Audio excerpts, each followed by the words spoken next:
कार्यक्रम के पुण्यार्चक है श्री कंवरलाल जी, महावीर प्रसाद जी पाटनी, आरके ग्रुप, मदनगंज, किशनगढ़, राजस्थान। जय श्री ओम नमः सिद्धेभ्यः। सर्वमंगल मांगल्यं सर्वकल्याणकारकं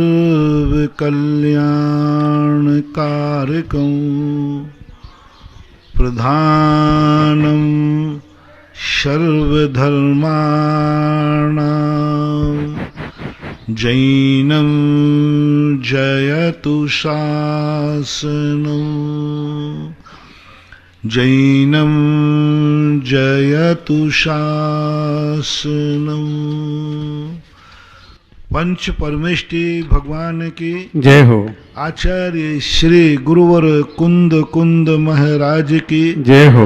आचार्य श्री गुरुवर विद्यासागर महाराज की जय हो। परम पूज्य निर्यापक श्रमण मुनि पुंगव श्री सुधासागर जी महाराज की जय। समस्त आचार्य संघ की जय हो। शांति धारा अपने आप में एक नाम लेते ही शांति की अनुभूति होने लग जाते, और उसमें भी ऐसे मौका पर जहां महामारी फैल रही हो, वहां क्या दूसरा उपाय क्या है। लोग कहते हैं कि शांति धारा से क्या होगा, तो फिर किससे होगा वो बताओ, किससे होगा वो बताओ। सारा संसार उपाय ही तो चाह रहा है, पूरा मुल्क उपाय ही तो चाह रहा है। डॉक्टर फेल हो रहे, मेडिसिन फेल हो रहा, विज्ञान फेल हो रहा है। अब क्या करें। हमारे पूज्य गुरुदेव ने तो एक ही बात कही है, जब हवा काम नहीं करती है तब दवा काम करती है, और जब दवा काम नहीं करती है तब दुआ काम करती है। ये शांति धारा एक दुआ है, एक भावना है। इसके अलावा ये अंतिम शस्त्र है महानुभाव, इसके बाद कोई शस्त्र नहीं है। जो शांति धारा से जो लोग दवाई से ठीक हो गए वे बहुत अच्छे हैं, जिनको ये हवा नहीं लग पा रही, जिनको हवा लगी उन्होंने दवाई से ठीक कर लिया। जिनकी दवाइयाँ फेल हो रही हैं उसके लिए अंतिम जो ब्रह्म शस्त्र है वो है शांति धारा। जिनेन्द्र देव के जो भक्ति गंधोदक, ये सब, इसके बाद फिर कुछ भी नहीं है। उसके बाद तो फिर आचार्य लिखा, जब दुआ काम नहीं करती है तब स्वयं भुवा काम करती है। मात एक आचार्य हैं, कुंद कुंद भगवान। किसी आचार्य, सारे आचार्यों ने, महावीराचार्य हुए, महावीराचार्य ने तो गणित लिखा, उग्रदत्ताचार्य हुए जिन्होंने एक कल्याण कारक नाम का ग्रंथ लिखा। कल्याण कारक, उसमें उन्होंने लिखा कि जब तुम्हारी हवा बिगड़ जाए, तो कल्याण कारक ग्रंथ में उन्होंने बहुत सारे चीज़ें दी। मुझे जब कल्याण कारक ग्रंथ मिला, सबसे मैंने सुशील वैद्य जी को दिया। मैंने कि जैन आचार्यों का ये ग्रंथ आप पढ़ो। उनको पढ़ करके इतनी खुशी हुई। बाद में उनने उसका अध्ययन किया, बहुत कहा। जैनाचार्यों के पास ऐसा ज्ञान था। पूज्यपाद स्वामी तो बताते कि वैद्याचार्य थे, उनके पास तो ऐसी शक्तियां थी, पैर में लेप लगा दें आकाश में उड़ जाए।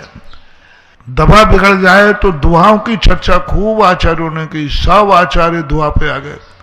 समंत्र भद्र महाराज ने सबसे पहले दुआ शुरू की, और उन्होंने दुआ के माध्यम से, कुंद कुंद भगवान ने भी भक्तियों के माध्यम से दुआ की बात, दुख को कम्मक हो वो हिलाऊ, सुगई मरणम समाही मरणम, जिनगुण संपत्ति, ये सारे भक्तियों में कहे। अब देखो संति भक्ति के अंदर कितनी बड़ी बातें कही, समाधि भक्ति के अंदर कितनी बड़ी बात कही, चैत्य भक्ति, पंच महागुरु भक्ति, ये कुंद कुंद भगवान की है।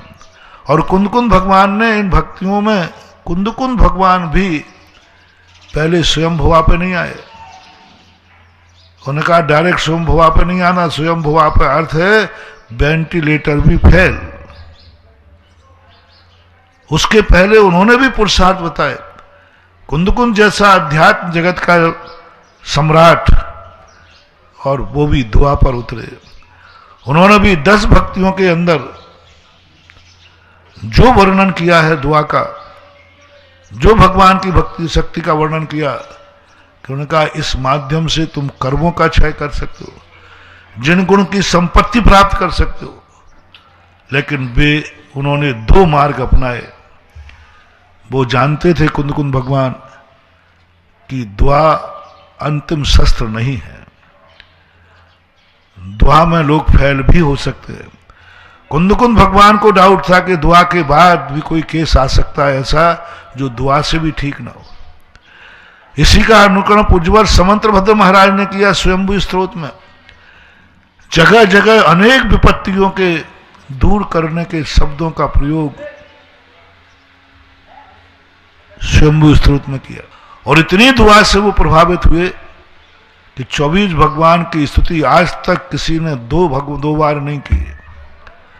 स्वयंभू समंतभद्र महाराज पूज्यवर 2 बार 24 भगवानों की स्तुति करते हैं। एक बार स्वयंभू स्तोत्र के माध्यम से, और स्तुति विद्या। स्तुति विद्या में तो ऐसी स्तुति की है कि शायद भगवान को भी गौर से सुनना पड़ेगा कि क्या कह रहा है, गौर से सुनना पड़ेगा क्या कर रहा है। एक ही अक्षर पूरा श्लोक में एक ना ना ना ना ना ना ना ना ना ना ना ना ना। अब क्या समझे, ना के अलावा कुछ नहीं है। ता पे आए ता ता ता ता ता ता ता ता ता ता ता ता। अब क्या कह दिया, अब उसमें भगवान की स्तुति कर दी। समंतभद्र महाराज जैसे दार्शनिक व्यक्ति, आज के लोग सुनो रे बुद्धिहीनो, जो इतना बड़ा दार्शनिक आचार्य हुए हैं, जो भगवान की भी परीक्षा करते हैं। भगवान की परीक्षा आज तक किसी ने नहीं की। आप तो मीमांसा, जिनेन्द्र भगवान की परीक्षा करने वाले एक आचार्य समंतभद्र महाराज, जो भगवान को भी चुनौती देते हैं, भगवान ये मत समझ लेना कि मैं आपका कोई आफत का मारा आया हूं। मैं ऐसा नहीं है कि मैं बढ़ के आया हूं, मैं कोई दुखी होकर के तुम्हारे चरणों में आया हूं, मजबूरी में नहीं आया हूं, बुद्धिपूर्वक आया हूं, अंधा भक्त बन के नहीं आया हूं। तुम्हारे पास बहुत सारी शक्तियां हैं, इस लोभ से नहीं आया हूं। तुम मुझे वैभव के साथ समोषण के साथ बैठे हो, इसलिए नहीं आया हूं। ये तो मायावी में देखा जाता है। आकाश में बैठे हो इसलिए नहीं आ रहा हूं, आपको चवर ढूंढ रहे हैं इसलिए नहीं आ रहा हूं। क्या जब भगवान सुनो मैं किस लिए आया हूं, आपके दोष योर हानिर, आपके जीवन में कोई दोष नहीं है, उन दोषों की हानि देख करके मैं आपके चरणों में आया। इसी को पूज्यपाद स्वामी ने कह दिया, न स्नेहा शरणम प्रयांति भगवन पादद्वयम ते प्रजा हेतु तत्व विचित। उन्होंने थोड़ा सा और किया। अभी पहले समंतभद्र महाराज को अपन समझें कि समंतभद्र महाराज जैसा आचार्य जिस तर्क को स्वीकार कर ले महानुभाव, बुद्धि मत लगाना बहुत महाशक्ति थी। उसकी श्रद्धा, उसका मस्तक, उसका जवान हर जगह नहीं फिसल सकती। जिनके मस्तक में इतनी ताकत थी कि बनारस के अंदर 2000 वर्ष पहले एक राजा ने कहा समंतभद्र महाराज की वो भक्ति, वो श्रद्धा है कि भगवान के दरवाजे नहीं जाता है, भगवान ही उसके दरवाजे आ जाते हैं। वो तुम्हारी एक पंक्ति आती ना, खुदी को कर बुलंद इतना कि खुदा बंदे से पूछे कि तेरी रजा क्या है। ये पंक्तियां किसी दूसरे के घटित हुई हैं, मुझे पता नहीं है, कि मात्र ये शायरी है। खुदी को कर बुलंद, खुदा बंदे से पूछे बता तेरी रजा क्या है। ये मैंने और किसी उदाहरण में नहीं देखा ऐसा। शायर ने भी कैसे लिख दिया पता नहीं। ये जो शायरी है ये समंतभद्र महाराज के जीवन में घटी है। वो मंदिर नहीं जाते थे। जैसे पहले लोग वीर योद्धा होते ना, उनको पानी पीने के लिए नदी नाले नहीं घूमना पड़ते थे। पत्थर पैर पटक दे जमीन पर तो पानी फूट जाता है, तीर मारे तो जो पानी फूट जाता है।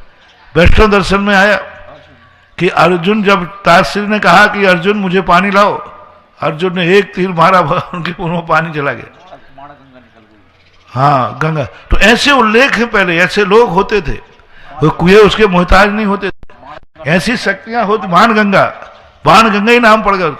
ऐसे लोग होते थे जिनके लिए मकान में जाने की जरूरत नहीं, जहां रुक जाते थे वहीं आवास बन जाते, जहां भोजन चाहिए वहां भोजन आ जाते। ऐसे भी पुण्यात्मा जीव होते। ऐसे ही समंतभद्र महाराज भगवान के दरवाजे नहीं जाते थे, भगवान खुद उनके दरवाजे आ जाते थे। पूछते थे, बोल भाई तूने मुझे क्यों पुकारा है? दुनिया भगवान के दरवाजे लाइन लगा रही है, भगवान मेरी सुनो। इधर भगवान कह रहे हैं कि समंतभद्र तेरी क्या इच्छा है? आज यदि इतनी तुम्हें पता चल जाए कि फलाने व्यक्ति कहने से देवता आ जाते हैं तो तुम उसे ही भगवान मान लोगे, और ये और पता चल जाए कि इनके बुलाने पर भगवान भी आ जाते। तो राजा ने, कोई घटना थी, उस घटना को प्रासंगिक नहीं कर रहा हूं, राजा ने कहा ठीक है, मैं तुम्हारे सामने यहां एक पत्थर रखता हूं, पाषाण पिंड, और यहां पर तुम हमारे राज दरबार में भगवान को बुला के दिखाओ, और नहीं बुलाया तो गर्दन काट दी जाएगी। चारों तरफ तलवारें लेकर लोग खड़े हुए। समंतभद्र महाराज ने कहा, देखो राजन, मुझे चुनौती मत दो, तुम्हारे पाषाण के टुकड़े हो जाएंगे। बोले यही तो देखना है, देखता हूं कैसा है इस पंचम काल में ऐसे चमत्कार, ऐसा कुछ होता है क्या? समंतभद्र महाराज ने जो भक्ति में लीन हुए, स्वयंभू स्तोत्र की रचना कर रहे हैं, और करते करते जब उनकी विशुद्धि बढ़ी 8वें भगवान पर, चंद्रप्रभु भगवान की स्तुति करते हुए कहते, वंदे भी वंद्यम महता मृषेन्द्रम जिनम जित स्वांत कसाय वंद्यम। अपनी बुद्धि ज्यादा मत लगाओ, अपन को जहां समझ में नहीं आवे, जो समझदार हैं उनकी समझ से काम ले लो। पहले मैं भी यही मानता था भक्ति से क्या होता है, जो कर्म है जो है, लेकिन जब समंतभद्र महाराज को पढ़ा और दोनों स्थितियां पढ़ी, कायल हो गया। भगवान का बिल्कुल ऐसा कायल हुआ कि आज तो ऐसा दिखता है कि जो भगवान की भक्ति से नहीं समाप्त हो सकता, वो दुनिया में कोई ताकत समाप्त नहीं कर सकती। समंतभद्र महाराज ने तुम्हें भगवान के सामने भी याचक नहीं बनाया। उन्होंने कहा तुम्हें भगवान के दरवाजे जाने की जरूरत नहीं है, भगवान तुम्हारे पास आएगा, तुम मस्तक तो झुकाओ। जिस जगह झुकाओगे मस्तक, वो पत्थर देवता हो जाएगा। ये उन्होंने कला दी, भिखारी नहीं बनाया। कोई ऐसा नहीं कहा कि तुम जाकर के भिखारी बन जाओ, उनसे मांगो, उनसे काम करो। उन्होंने कहा ये नहीं, जो कल मैंने कहा था, उन्होंने भगवान को सगुण बनाया, सगुण बनाया, मंगल बनाया कि भगवान बस तेरा नाम भर ले लेने दे मुझे, फिर बताता हूं इनको कौन सी शक्ति है जो मुझे रोकता है। समंतभद्र महाराज कहते हैं, तेरा नाम यदि मुंह पे आ गया ना, इतनी शक्ति बना के रखना मुझे। संकट के समय ऐसा ना हो कि मैं गले से बोल नहीं पाऊं। संकट के समय मेरी बुद्धि इतनी विभ्रम ना हो जाए कि मैं तेरा नाम ही भूल जाऊं। क्या याचना मांगी, और फिर दुनिया को चुनौती दे दी। भावना क्या करा, बस इतना सा भगवान मुझे चाहिए, कुछ नहीं चाहिए। मेरे संकट दूर करो, नहीं ये आपको कष्ट नहीं दूंगा। मेरी इच्छाएं पूरी करो, नहीं बस मुझे इतना दे देना, जब मुझे संकट आए, जब मुझे बीमारी आए, जब मेरी मौत आए, उस समय मेरा मन विक्षिप्त ना हो जाए, इतना विक्षिप्त नहीं हो जाए कि मैं तेरा नाम ही भूल जाऊं, तुझे ही भूल जाऊं। बस तुझे तू नहीं भूलने देना। ऐसा ना हो जाए कि मेरा गला रुंध जाए, मैं बोल ही नहीं पाऊं। ऐसा ना हो जाए कि मेरे पैर पैरालिसिस हो जाए, मैं तेरे दरवाजे तक आ ही नहीं सकूं। ऐसा ना हो जाए कि मेरे हाथों में तेरे चरण छूने तक मेरे हाथ ही नहीं पहुंचे। मैं तुझसे कुछ नहीं मांग रहा हूं, तुझे मैं मंदिर से बाहर नहीं निकालूंगा, तू पूज्य है, सिंहासन पे ही रहेगा। मैं अपने कामों के लिए तुझे सिंहासन से नीचे नहीं उतारूंगा। मैं अपने कामों के लिए तुझे नहीं बोलूंगा, क्योंकि मेरे काम बहुत गंदे हैं, मेरी इच्छाएं गंदी हैं। मेरे संकट दूर करने के लिए तुझे बहुत गंदगी में उतरना पड़ेगा, क्योंकि मैंने बहुत पाप किए हैं। भक्त व्यक्ति भगवान की पवित्रता देखकर रोंगटे खड़े हो जाते। उसकी हिम्मत नहीं थी, जो मेरी इच्छा है उसकी पूर्ति के लिए इतना पावन आत्मा, ये तो बहुत ऊंची है, मेरी इच्छा तो बहुत गंदी है, इसके लिए तो आरंभ परिग्रह सब करना पड़ेगा, इसके लिए तो हिंसा झूठ सब बोलना पड़ेगा, इसके लिए तो जो मेरा भगवान मेरा गुरु जो पाप जो आरंभ परिग्रह वर्षों पहले छोड़ चुके हैं, मेरे लिए वो सब करना पड़ेंगे। देखना महानुभाव, भक्त सम्यक दृष्टि का भक्त कहता है, मेरे लिए घर गृहस्थी बसाना है। भगवान से घर गृहस्थी की बात करूं, भगवान मेरी शादी नहीं हो रही है, भगवान आप करा दो। भक्त कहता है नहीं नहीं, भगवान तो ब्रह्मचारी है, उन्होंने तो शादी का त्याग कर दिया, इस गंदे कार्य का मैं भगवान से याचना करूं? नहीं नहीं, मेरे कार्य का कृत कार्य तन्मोदना से भगवान ने त्याग दिया, मैं ये कार्य भगवान को इतना गंदा कर, जिन्होंने अपने लिए इतना गंदा कार्य नहीं किया, मेरे लिए करेंगे वो? नहीं भगवान नहीं, मुझे मकान चाहिए, मकान तो आरंभ परिग्रह से बनेगा।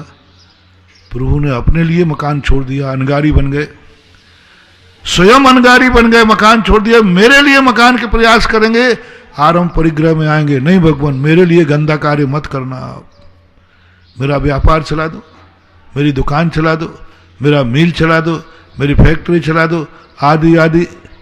नहीं भगवान, इसमें तो बहुत पाप है, आप तो स्थावर जीवों के भी करुणाधारी हैं, आप तो छोटे छोटे जीवों को बचाने वाले हैं, आपने तो कभी घास पर भी पैर नहीं रखा, और मेरा व्यापार में तो सारी हिंसा ही हिंसा है, सारी हिंसा ही हिंसा होगी, झूठ बोलेंगे सब, मेरे लिए आप ये पाप करोगे? नहीं भगवान नहीं, तौबा। मेरे खेत में फसल उगा दो, आप हल चलाओगे? आपने तो उपदेश ही नहीं दिया, दे रहे हो, मुनि अवस्था में मौन हो गए, और मेरा हल चलाओगे? क्या कराओगे? कल लोग हिल गए, कई लोगों के समाचार आए, प्रदीप भैया बताया महाराज जी फिर कहाँ जाऊं मैं? मैंने कहा मैं भेज तो रहा हूं, सुनो तो सही, मैं ऐसा रास्ता बताऊंगा कि तुम्हारे भगवान और गुरु भी गंदे नहीं होंगे और तुम्हारे गंदे काम भी हो जाएंगे।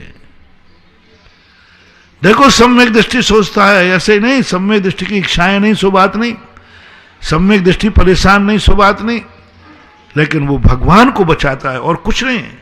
अविरत सम्यक दृष्टि और मिथ्या दृष्टि में अंतर क्या है?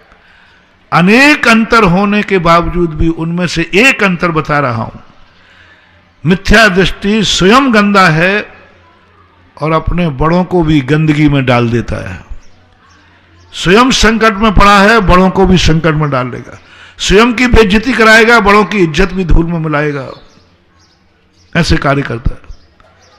जैसे दुर्योधन स्वयं भी अन्याय का कार्य कर रहा है, अपने बड़ों को भी अन्याय में झोंक रहा है, गुरु को भी झोंक दिया, ताज से सबको झोंक दिया उसने अन्याय में, सबको पापी बना दिया, सबकी निंदा करा दी कि भीष्म पितामह न्याय के पक्ष में थे।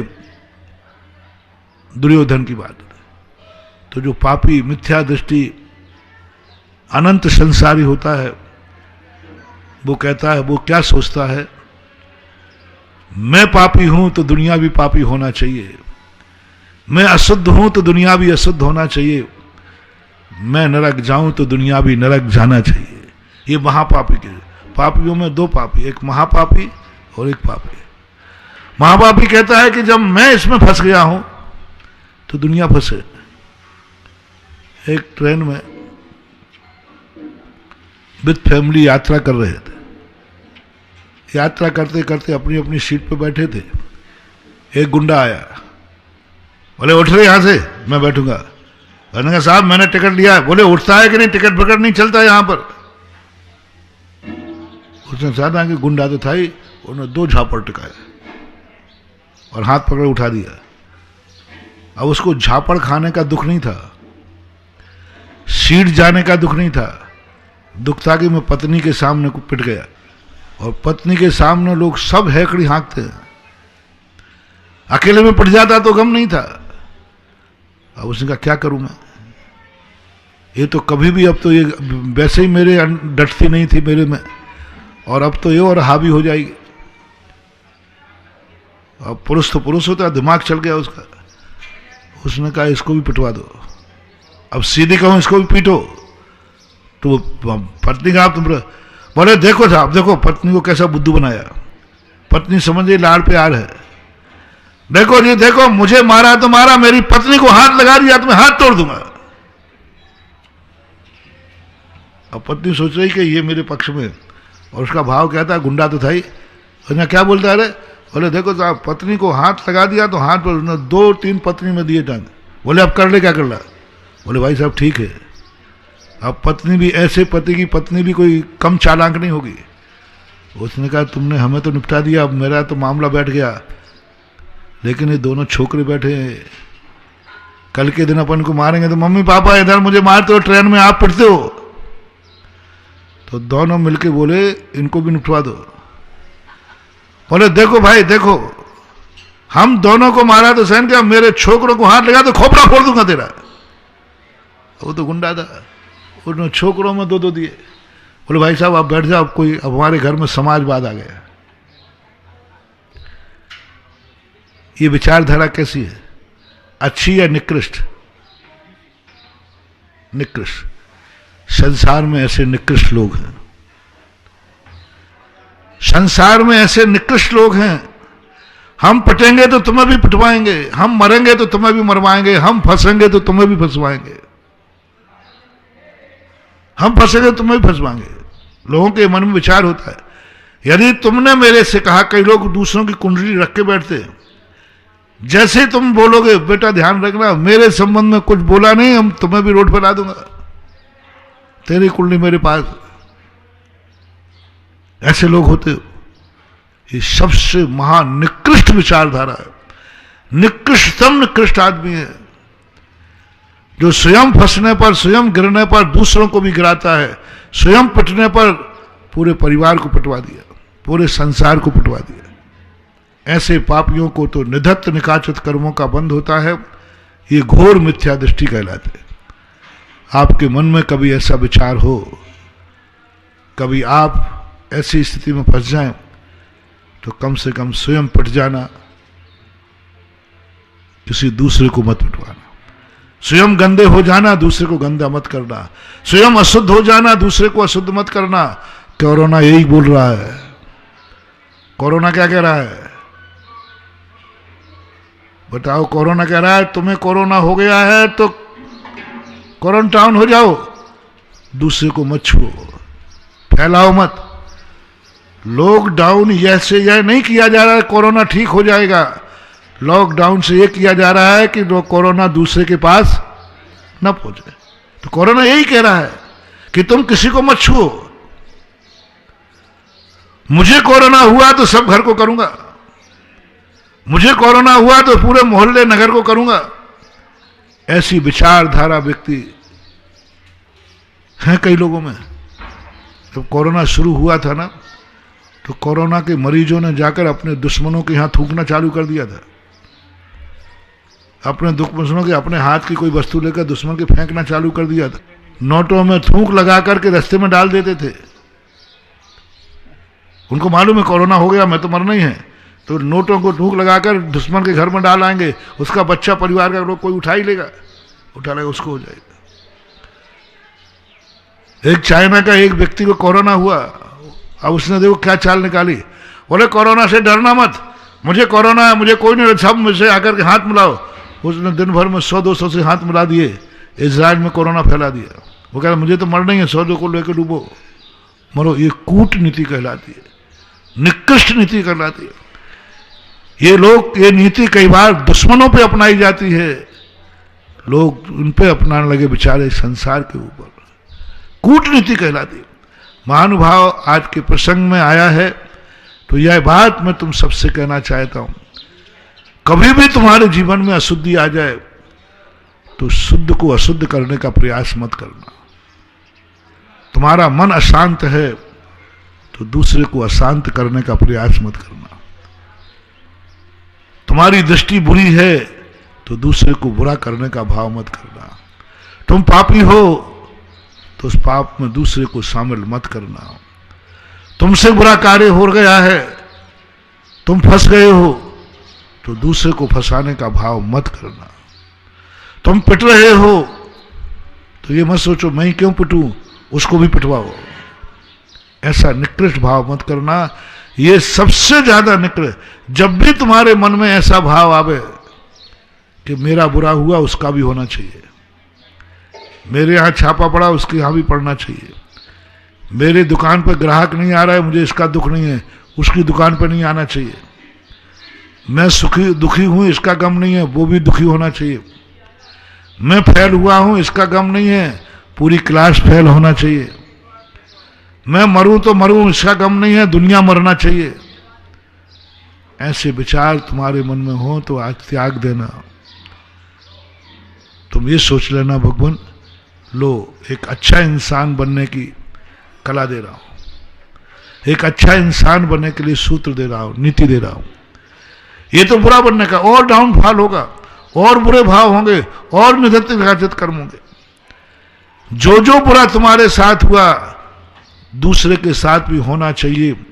ये परिणाम जब जब तुम्हें आ जाए निधत्त निकाचित कर्मों का बंध होता है।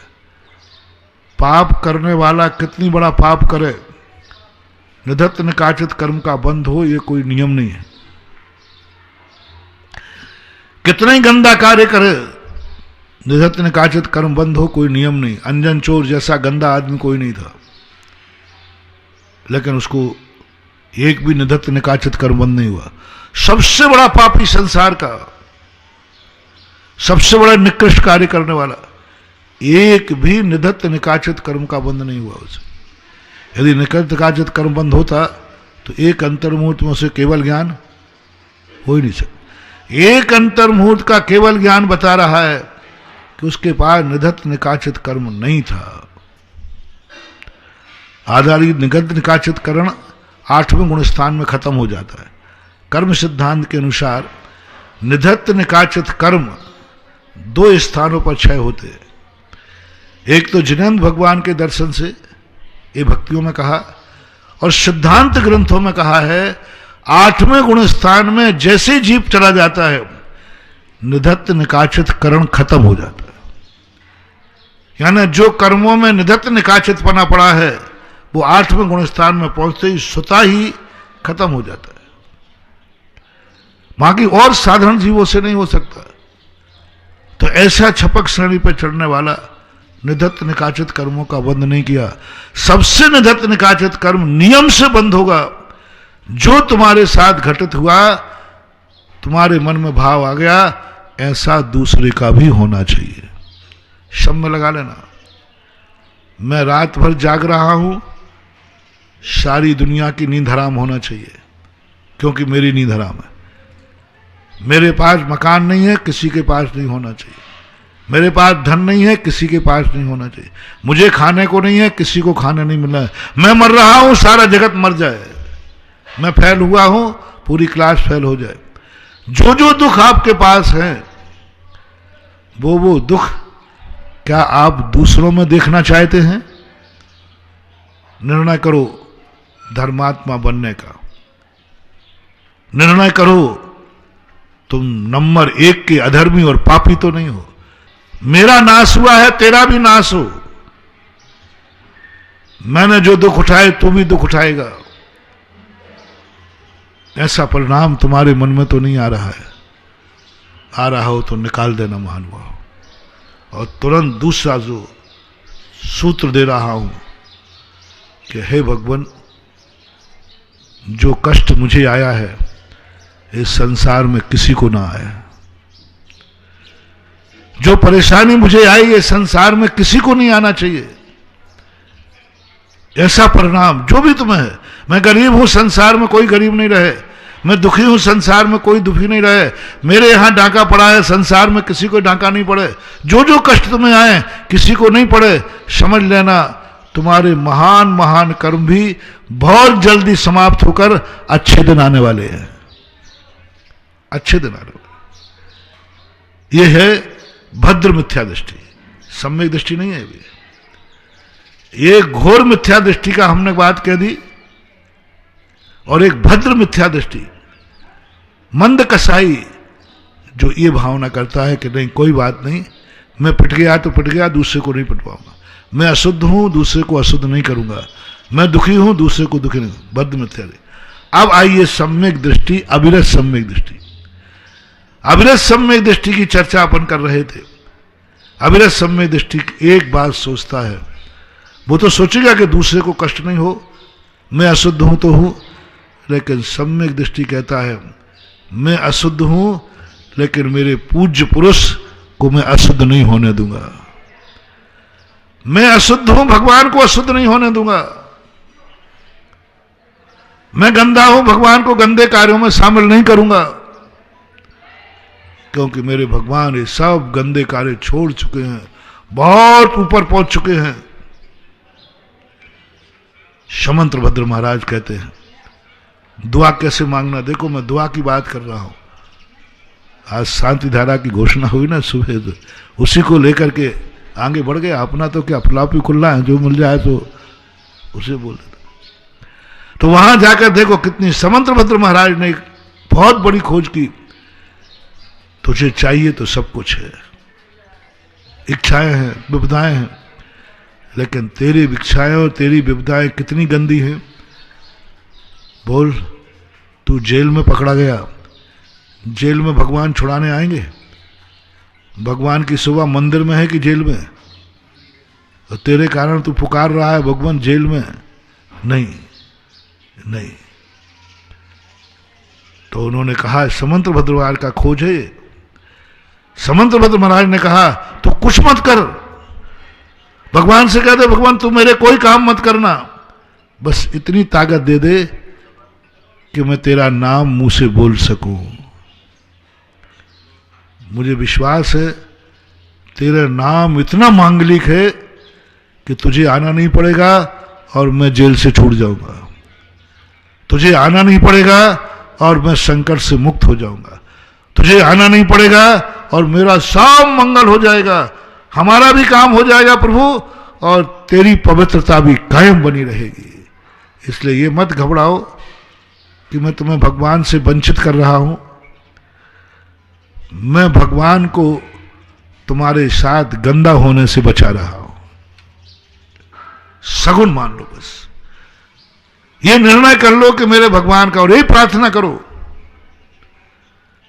पैरों में ताकत इतनी, पहली प्रार्थना, पहली प्रार्थना, भगवान मेरे पास जो कुछ भी है पुण्य से आया है, सदा मेरे को कंजूस मत बनाना, मेरे जीवन में इतनी विविधाएं मत देना कि मैं तेरे लिए कुछ भी नहीं बचा सकूं। इतना सा भगवान करना, मुझे ऐसे संकट मत दे देना कि उन संकटों में इतना उलझ जाऊं कि मैं तेरे दरवाजे तक नहीं आ पाऊं, तेरा दर्शन ही बंद हो जाए। ऐसा सुख मत दे देना कि मुझे दर्शन तक आने का समय नहीं लगे। दो व्यक्ति दर्शन करने नहीं आ पाते, एक वो जिनके तीव्र पाप कर्म का उदय है, कोरोना हो गया, तीव्र पाप कर्म का उदय, कोरोना का डर लग गया, तीव्र पाप कर्म का जेल हो गया, तीव्र पाप कर्म का उदय है, मंदिर तक नहीं आ पा रहा, पहले से शादी हो गया। तो भगवान से प्रार्थना करो, भगवान ना मैं कोरोना से डर रहा हूं, ना पैरालिसिस से डर रहा हूं, बस मुझे ऐसी संकट मत दे देना कि तेरा दर्शन छूट जाए, बस। और कुछ मत मांगो रे, कुछ मत मांगो, तेरा दर्शन छूट जाए, बस मुझे दर्शन की प्यास है, मुझे कुछ नहीं चाहिए, पर ऐसी विविधा मेरी जिंदगी में ना आ जाए कि उस विविधा में ऐसा फंस जाऊं कि तेरा दर्शन भी नसीब ना हो।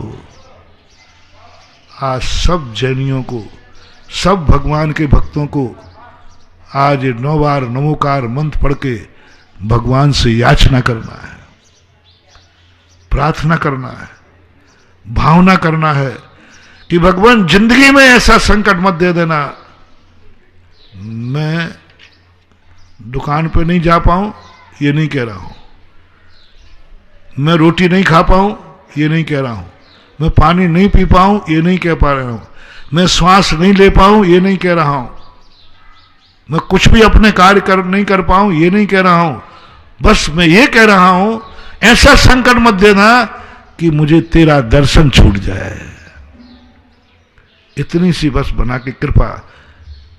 देखो अपन लोग बहुत बड़ी बड़ी चीजें मांगते, गंदी चीज मांगते हैं, इसलिए नहीं मिलती। अब इसमें कौन मना करेगा? भगवान से अपन क्या मांग रहे? दर्शन नहीं छूट जाए। जब मंदिर आने को पैर रहेंगे तो थोड़ा सा घूमने में भी अपन काम ले लेंगे, घूम के रास्ते से आ जाएंगे ना, सब्जी लेते हुए मंदिर आ जाएंगे, दोनों काम हो जाएंगे। दूध की केटली लेकर के जो घूम जाएंगे ग्वाले के यहाँ पे, कहां जा रहा हूं? बोले मंदिर जा रहा हूं, बीच में केटली भी दूध की ले जाऊंगा, वो सब कर लेंगे, वो तो अपन बढ़िया है। एक बार तो कह तो सही, एक बार भगवान से मांगो तो सही, भगवान तेरा दर्शन नहीं छूट जाए, ऐसा भाव कर, ऐसा परिणाम हो जाए। दूसरा कि हे भगवान, दूसरे लोग कौन छूटते हैं भगवान के? दूसरे लोग वो होते हैं जो इतना पुण्य का उदय होता है, इतना वैभव हो जाता है, इतना पुण्य कमा लेते हैं कि वो पुण्य के वैभव में भगवान तक नहीं जा पाते। जैसे भोग भूमि के जीव, इतनी भोग विलासता, इतनी भोग विलासता, वहां मंदिर ही नहीं है, उनको मंदिर की याद ही नहीं आती, भगवान का नाम ही याद नहीं आता। वहां के लोग नमोकार मंत्र नहीं जानते, भगवान को ही नहीं जानते वहां पर। इतना वैभव, इतना पुण्य का उदय। यहां भी अपन देखते हैं, बड़े आदमियों से कहो अभिषेक को आओ, महाराज टाइम नहीं मेरे पास, सुबह से इतने फोन आ जाते हैं, उठते ही इनके इतना व्यापार चलता है, इतनी पौबारा है, इतना धंधा चलता है कि उन्हें भगवान के दर्शन तक का टाइम नहीं है, गुरु महाराज के प्रवचन सुनने का टाइम नहीं है, चौके में खड़े होने तक का भी टाइम नहीं है। ऐसे परिवार है जिनकी महिलाएं चौके में खड़े होते हैं, माँ श्रीमान जी कहाँ गए, उनके पास टाइम नहीं है, कमाने गए हैं, कमाने गए। तो हे भगवान, दूसरा पॉइंट मांगने को है, ऐसा मुझे पुण्य मत दे देना, ऐसा वैभव मत दे देना, ऐसी नींद मत दे देना कि तेरे अभिषेक का समय हो और मैं सोता रहूं। बस उतना ही पुण्य देना जिससे मुझे तेरे दरवाजे तक आने का टाइम मिलता रहे, तेरे दर्शन करने का समय मिलता रहे। एक बार अपने मन से मांगो कि भगवान मेरे मन में कोई बात याद रहे या न रहे, याद रहे या नहीं रहे, सब भूल जाऊं मैं, अपने आप को भूल जाऊं, दुनिया को भूल जाऊं, मैं अपने घर का रास्ता भूल जाऊं, जो पढ़ा लिखा है वो सब भूल जाऊं, नोट गिनना भूल जाऊं, खाना पीना भूल जाऊं। बस इतनी सी ताकत दे दे, मेरा मन इतना विक्षिप्त ना हो कि मैं तेरे को भूल जाऊं। बस तेरा नाम, तेरी याद मेरे दिमाग में बनी रहे, मुझे कुछ नहीं चाहिए। इतना विक्षिप्त मत कर देना कि मैं तुझे ही भूल जाऊं। तू याद बना रहा है, तू याद बना रहा है। भगवान आंखों से मुझे कुछ भी दिखे या ना दिखे, कुछ भी नहीं दिखे, यदि मेरे अंधे नाम कर्म का उदय हो, बस कुछ नहीं चाहिए। बस उतनी देर के लिए आंख दे देना, जब भी तू मेरे सामने आए, मेरे गुरु सामने आए, उस समय तेरी आंखों से देख सको, उतनी देर के लिए ज्योति देखो। ऐसा अंधा नहीं कर दूं कि मैं तेरा दर्शन नहीं कर पाऊं, इतनी सी दे देना। ग्रस्त मांगेगा, आंखों को मांगो वरदान, भगवान से मांगो वरदान आंखों के लिए। कुछ नहीं चाहिए, तेरा दर्शन बंद नहीं होना चाहिए, बाकी कुछ देखूं या नहीं देखूं। मांग लो आज वरदान भगवान का, अपने अपने घरों में 9 बार नमोकार मंत्र पढ़ के प्रवचन सुनते हुए, मुझे आंखों में बस इतनी ज्योति चाहिए, तेरा दर्शन। हम साधु लोग क्या मांगते मालूम? हम भगवान का दर्शन नहीं मांगते, हम लोग भी मांगते हैं, भाव करते हैं, हे भगवान मुझे कुछ नहीं चाहिए, तेरा दर्शन भी नहीं हो तो नहीं हो, जब मैं पैर उठाऊं तो मुझे पैर पे चलते हुए कीड़े मकोड़े दिख जाए, वो मेरे पैर से ना मर जाए। बस साधु को एक ही चिंता, भगवान की चिंता नहीं है। भगवान का दर्शन नहीं होवे कोई गम नहीं। साधु भगवान का जिस दिन दर्शन नहीं करता उसको कोई दुख नहीं होता, लेकिन बस जब मैं चलूं तो मेरी ईर्ष्या समिति ठीक हो जाए। भक्ति नाम की कोई समिति नहीं है, बस स्तवन आदि है वो हम अपने कमरे में भी कर सकते हैं। भगवान का दर्शन नाम का कोई मूल गुण नहीं है हमारे यहां, लेकिन वो दिख जाए ये हम लोग मांगते। आप लोगों को ये मांगना है,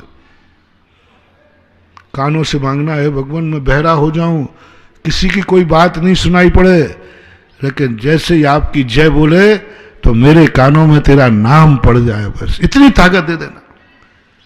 मैं गूंगा होऊं तो हो जाऊं, लेकिन बस तेरा नाम मेरे मुंह से निकल जाए। पूज्यपाद स्वामी ने भगवान से क्या गजब, इन आचार्यों को पढ़ करके ऐसी शिक्षाएं मिलती है। क्या कह रहे हैं, ना उन्होंने मोक्ष मांगा ना कुछ मांगा। सुनो रे तुम लोग, अपने भगवान की भक्ति में तुम्हारा मन नहीं लगता। लोग कहते क्या होता है भक्ति से, लो भक्ति का अनमोल देखो क्या होता है नाम लेने से भगवान का, क्या होता है। ऐसे दिमाग वाले लोग हैं आज के आधुनिक।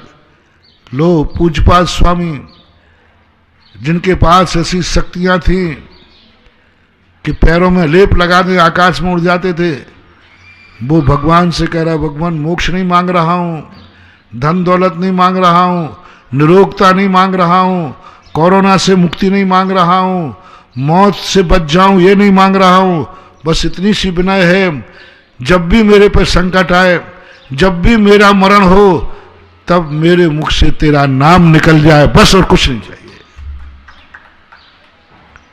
जब मेरे प्राण तन से निकले तब मेरे मुख से तेरा नाम निकले, बस ओम नमो रिहंताण, बस एक शब्द कह दिया। वैष्णव दर्शन में आया कि रावण ने बड़ी चालाकी की। सब कुछ पाप करने के बाद मरते समय राम कहते मर गया, अब रामचंद्र जी को आफत हो गई।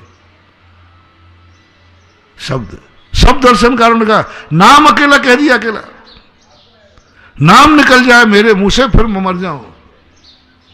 वो तुम्हारे यहां एक गाना आता ना,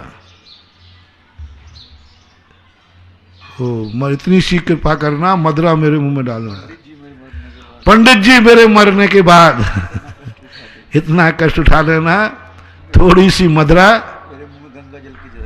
गंगा जल के स्थान पर मदरा पिला देना। शायद ये मधुबाला की है, हाँ किसी का है।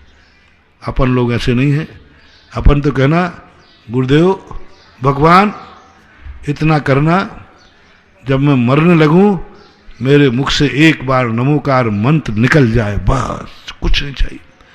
पंचम काल में अपना पुण्य ज्यादा नहीं, बड़ी बड़ी चीजें मत मांगो। तुम नेता लोग आते ना, तुम लोग क्या गड़बड़ करते हो, नेता लोग आते ये भी मांग लेना, ये भी मांग लेना, ये भी मांग लेना, इतनी लंबी लिस्ट ले देते हो, तो नेता क्या करता है, ले लेके कचड़ा में डाल देता है। कोई भी नेता आए तो कला सीखो, एक चीज मांगा करो, एक ही चीज मांगना, दो मत मांगना। साहब मुझे कुछ नहीं चाहिए, एक छोटा सा काम है, एक मात्र काम, नेता तुरंत कर देगा। और तुमने 2-3 नंबर डाले वो कचड़े में फेंक देगा। एक मांगा करो। इसी प्रकार पंचम काल में भगवान से कुछ मांगना है तो बहुत छोटी चीज मांगो, बहुत छोटी चीज, इतनी छोटी चीज मांगो कि भगवान कुछ नहीं चाहिए, जब मैं मरूं या मेरे में संकट आए, बेहोश हूं, बस तेरा नाम मेरे मुंह से एक बार निकल जाए, फिर जो होना है सो हो जाए, ये मांगो। जब भगवान और मांगना है तो भगवान ये हाथ रोटी को उठे या नहीं उठे, ये हाथ और कार्य करें या नहीं करें, लेकिन जैसे ही मैं अभिषेक का लोटा उठाऊं, ये हाथ मेरे उठ करके तेरे सिर तक चले जाए, बस इतनी ताकत बना के रखना। मुझे इसका गम नहीं है कि रोटी खाऊंगा या नहीं खाऊंगा, खाऊंगा तो खाऊंगा, खिला देगा कोई, नहीं खिलाऊंगा मर जाऊंगा, लेकिन बस जब मैं अभिषेक करने आऊं मेरे हाथों से लोटा उठ जाए और तेरे चरणों में चला जाए। धन मांगना है तो कितना मांगना कि हे प्रभु, और मेरे पुण्य नहीं हो तो मेरे पास धन होवे या ना होवे, कुछ मेरे पास होवे या ना होवे, बस प्रभु इतनी गरीबी ना आ जाए कि मैं तेरे दरवाजे आऊं तो एक मुट्ठी चावल भी न ले पाऊं। कम से कम इतना बना के रखना कि जब जब मैं तेरे दरवाजे आऊं मेरे पास एक मुट्ठी अर्घ बना रहा है। इतना मांगो, अर्घ बना रहा है, बस इतना सा देना है भगवान, ज्यादा नहीं मांगा मैंने। मैं जब मंदिर आऊं तो मेरे हाथ में एक अर्घ लायक शक्ति बना के रखना, एक अर्घ तेरे चरणों में चढ़ा सकूं, एक पूजा तेरे चरणों में कर सकूं। ऐसी गरीबी नहीं आ जाए कि आज तो मेरे पास भगवान को अर्घ चढ़ाने लायक एक मुट्ठी चावल भी नहीं है। ऐसा नहीं करना। इतना छोटा सा तो पुण्य है ही कि नहीं। तुम मांगो भगवान सारी गोदाम में मेरी अनाज से भर जा, इतना पुण्य तुम्हारा है ही नहीं। अपनी कुवत के अनुसार मांगा करो भाई। मेरा दावा है अविरत सम्यक दृष्टि का इतना पुण्य है कि वो एक मुट्ठी अर्घ के लिए चावल मांग रहा है, इतना तो पुण्य उसने किया है। इतना पुण्य तो हर श्रावक ने किया है कि उसके बैंक में एक मुट्ठी चावल के लायक पैसा तो है। इतना तो है, दावा है मेरा, इतना है, इतना हो ही नहीं सकता। और भगवान या प्रकृति या कर्म एक मुट्ठी चावल देने में पीछे नहीं, वो कहेगा बैंक में पड़ा हुआ है, उतनी मांगो एक मुट्ठी अर्घ के लिए। बस कहो भगवान कभी ऐसा ना हो कि मैं कमाई करूं, घर में इतनी समस्या आ जाए कि उसमें से मैं एक रुपया भी तेरे लिए दान नहीं दे सकूं। ऐसा घाटा लग गया, ऐसी बीमारी आ गई, कमाई बंद हो गई, और मेरे सामने सुनो रे चौलेश्वर के भक्त लोगों, करो भावनाएं कि भगवान कोरोना चल रहा है, लॉकडाउन हो गया, इसका गम नहीं है। भगवान मेरे चौलेश्वर में मंदिर बन रहे हैं और मैं ना बना पाऊं, ऐसा मुझे असमर्थ मत बनाना। हर व्यक्ति को भगवान के पास कहो कि भगवान मुझे इतना असमर्थ मत बनाना, कभी तेरे लिए जरूरत पड़े और मेरे पास कुछ ना हो। तेरे लिए छत्र की जरूरत है, मेरे पास छत्र चढ़ाने की ताकत नहीं। तेरे बेदी की जरूरत है, मेरे पास बेदी बनाने की ताकत नहीं। तेरे लिए मंदिर की जरूरत है, मैं मंदिर नहीं बना सकता। तेरे लिए मंदिर में और कोई कार्य करने की जरूरत है, मेरे पास है ही नहीं। बस भगवान मैं कुछ नहीं चाहता हूं, कुछ नहीं चाहता हूं, बस इतनी शक्ति दे देना जब तेरे मंदिर में कोई जरूरत पड़े तो सबसे बड़े देने की ताकत मेरे पास रहे। बस अपने नहीं मत मांगना, तेरे लिए जो जरूरत पड़े मंदिर में, बस वहां मुझे नीचा नहीं देखना पड़े, वहां कहीं मेरे मन में ऐसा ना हो जाए अब अपने पास तो है ही नहीं। बोलो कितने लोग संसार में ऐसे जीव हैं जो मंदिर बनाना चाहते हैं लेकिन बना नहीं पा रहे। ऐसे लोग हैं कि नहीं? बोलो, बहुत सारे लोग हैं। कितने लोगों के जिनका मन है मंदिर बनाओ लेकिन नहीं बना पा रहे। आज उन असमर्थ लोगों से, नास्तिक से नहीं कह रहा हूं, जो समर्थ होकर नहीं बना पा रहा उनकी नहीं कह रहा हूं, जो आज बनाना चाहते हैं लेकिन समर्थ नहीं, आज भी 9 बार नमोकार मंत्र पढ़ के प्रार्थना करें, भगवान बस मैं कुछ नहीं चाहता हूं, मुझे आगे भवांतरों में इतनी ताकत दे देना जब मंदिर की कोई जरूरत पड़े तो सबसे पहला मेरा नाम बोल सकूं, मैं बोल सकूंगा, मैं बनाऊंगा। इतना समझ, मुझे महलों के लिए नहीं चाहिए, मकान के लिए नहीं चाहिए, मुझे घोड़ा गाड़ी के लिए नहीं चाहिए, मुझे सोने के आभूषण नहीं चाहिए, मुझे कुछ नहीं चाहिए। इतनी शक्ति दे दे कि मैं तेरे लिए पीछे ना हट जाऊं। तेरी जब बोली लगे, तेरा जब कार्यक्रम हो और मैं कहना पड़े आई एम सॉरी प्लीज, मेरी शक्ति नहीं है। बंधु, दुनिया के कार्यों में असमर्थता व्यक्त करना ये महापापी का लक्षण नहीं है। दुनिया के कार्यों में अच्छे अच्छे धर्मात्मा ना जाने कितने पाप कार्यों के लिए मना करते हैं, भाई इसमें मेरी श्रद्धा नहीं है, वो बड़े पापी नहीं है। कोई पाप नहीं कर पा रहा है वो बड़ा पापी नहीं है। संसार में कितने कार्य हैं जो आप लोग करना चाहते हैं नहीं कर पाते। ये महापापी का लक्षण नहीं है। महापापी कौन है? अतीत का, जो धर्म कार्य करने का मौका आया और उसको असमर्थता व्यक्त करनी पड़ी। मन ने कहा देख, कहा कहाँ शक्ति है, अपन कहाँ मंदिर बना सकते हैं, अपन कहाँ मंदिर बना सकते हैं, अपनी कहाँ शक्ति है। समझ लेना ये अतीत का महापापी है जो आज धर्म करने में असमर्थता महसूस कर रहा है। जब जब धर्म कार्य में, मंदिर के संबंध में यही सोचना, मंदिर बनाने का मन है लेकिन क्या करूं, अपनी कहाँ शक्ति है। बेटे ने कह दिया पापा आपकी भावना तो है लेकिन अपनी शक्ति खबर नहीं। बेटा ने कहा तो बाप ने कहा बेटा कैसी बातें कर रहा है, अपन कहाँ मंदिर बना पाएंगे।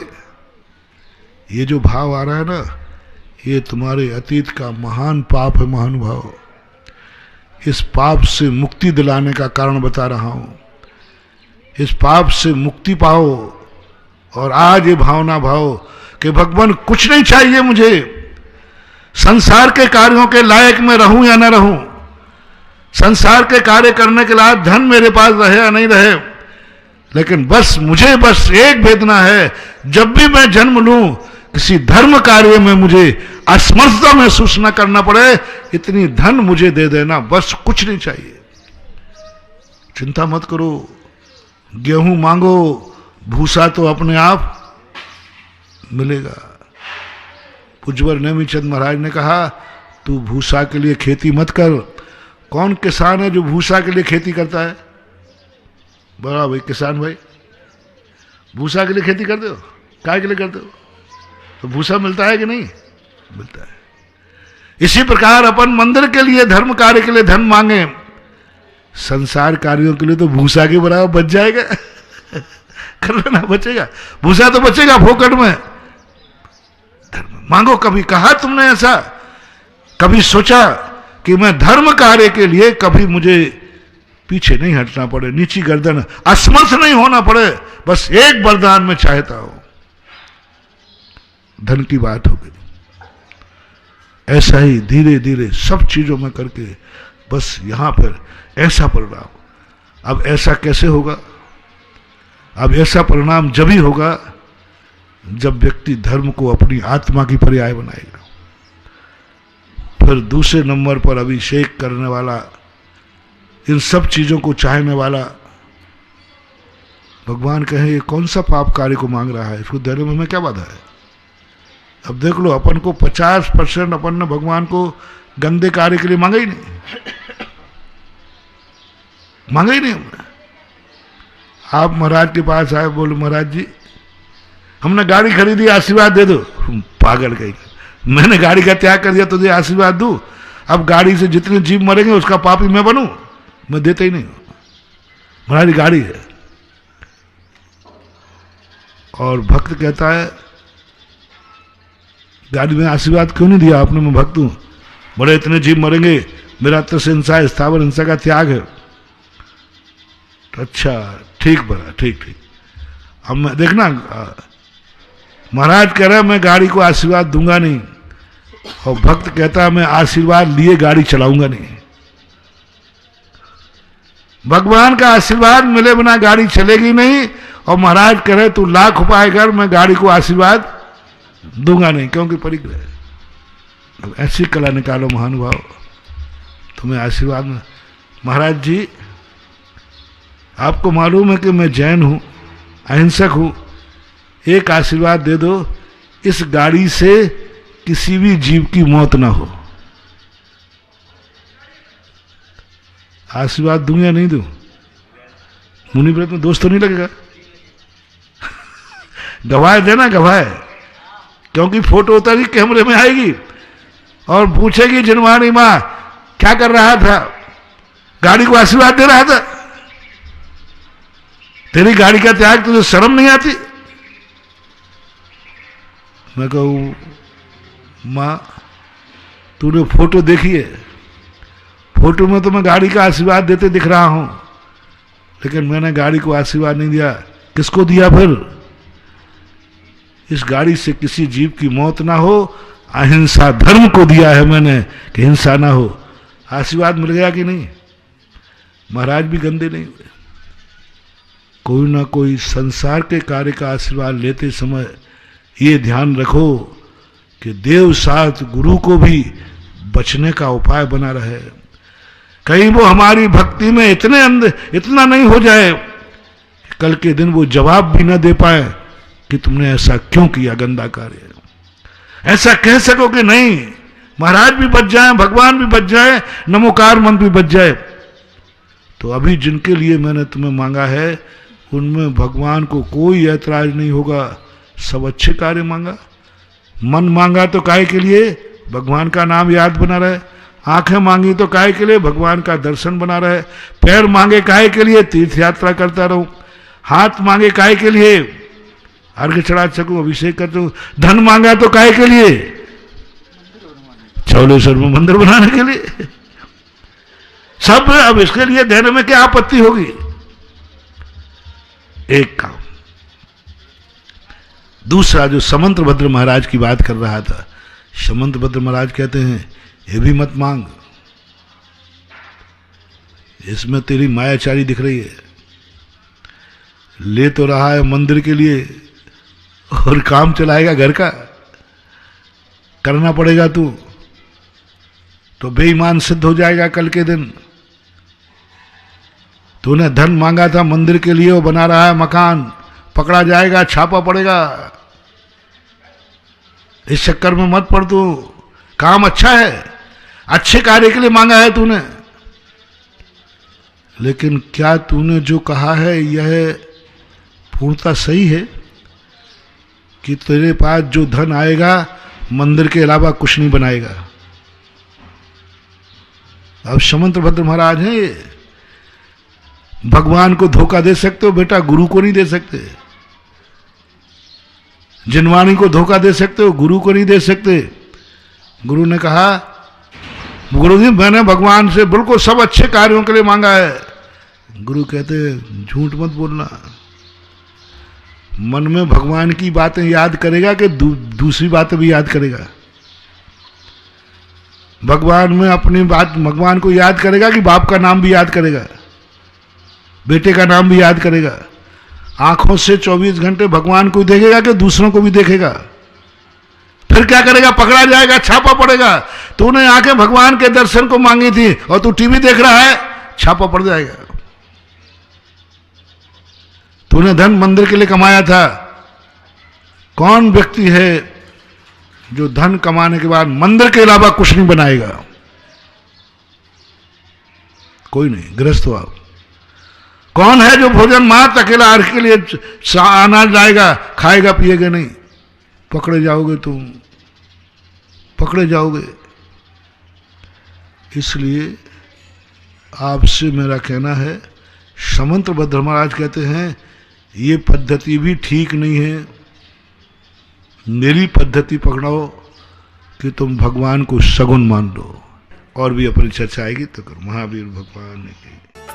इस कार्यक्रम के पुण्यार्चक थे श्री कंवरलाल जी, महावीर प्रसाद जी पाटनी, आरके ग्रुप, मदनगंज, किशनगढ़, राजस्थान।